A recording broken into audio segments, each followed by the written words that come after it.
Hi, we're students of the Biomed program. Catherine Tran, Brianna Aguirre, Abigail Santiago.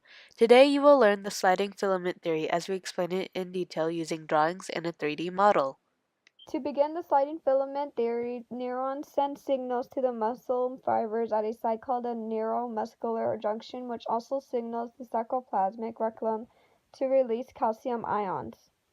The muscle fiber is filled with several filaments, giving the fiber a shaded look. The thick filaments are the myosin, which are anchored by the M line. The thin filaments are called the actin, which are anchored by the Z lines on the sides. This is how the muscle looks before it is contracted.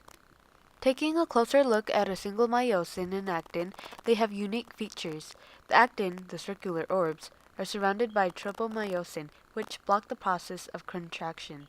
The troponin, the attachments to the tropomyosin, when bound to a calcium ion, displace the tropomyosin, allowing the myosin to bind onto the actin and pull with its two heads. For the pull, actin must use ATP as an energy source and break it down. This pull brings the actin closer to the M line, resulting in contraction. After each pull, the ATP is released and another comes to relax the heads. This is what the muscle fiber looks like when it contracts. Rigor mortis is the stiffening of muscles and joints of a body after a couple hours of death. This is where the sliding filament theory takes place as well. As stated before, ATP is needed for the myosin to pull on the actin to contract, but it is also needed to stop contraction and relax the myosin heads.